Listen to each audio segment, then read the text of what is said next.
Dans cette vidéo, nous allons voir comment créer un arrière-plan, dans un labyrinthe par exemple, pour que les élèves puissent ensuite construire un programme qui permettra de faire déplacer le lutin à l'intérieur de ce labyrinthe.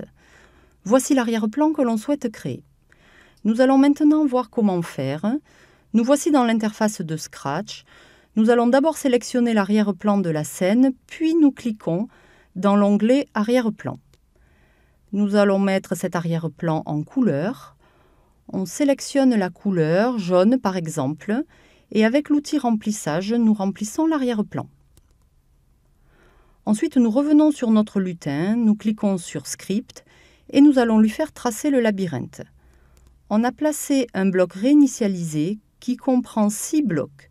Le bloc Aléa XY pour donner la position initiale du lutin, s'orienter à 90 degrés pour qu'il démarre en position verticale, effacer tout au cas où nous aurions à recommencer, choisir la couleur, nous avons choisi du blanc, choisir la taille du stylo, nous prenons 50 qui correspondra à la largeur de notre labyrinthe, nous mettons le stylo en position d'écriture et enfin le bloc attendre permettra de voir le lutin au départ.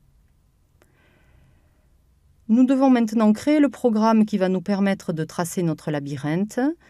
Nous avons placé ici une succession de blocs avancés et tournés du menu mouvement ainsi que attendre du menu contrôle. Et nous démarrons.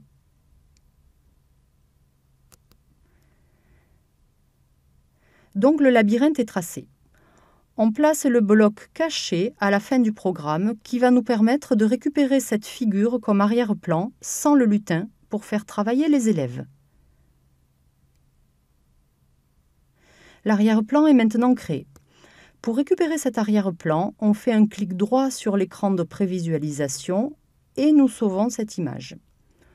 On lui donne un nom, par exemple labyrinthe, et on enregistre. Maintenant, nous éditons un nouveau programme. Nous allons dans Arrière-plan, ici à gauche, puis dans le menu Arrière-plan, et ici, avec cette icône, nous allons importer l'arrière-plan que nous venons de créer, et cela va devenir l'arrière-plan de notre programme. Si on veut matérialiser l'arrivée du lutin, on peut rajouter un petit disque rouge. On le crée, on le positionne, on le remplit de rouge.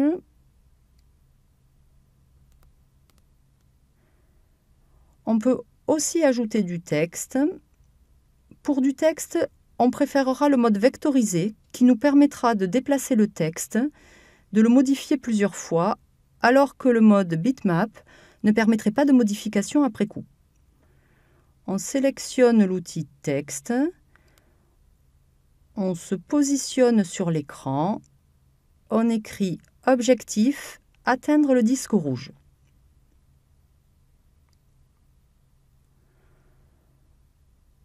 On peut ensuite sélectionner cette zone de texte, la déplacer, on peut changer la couleur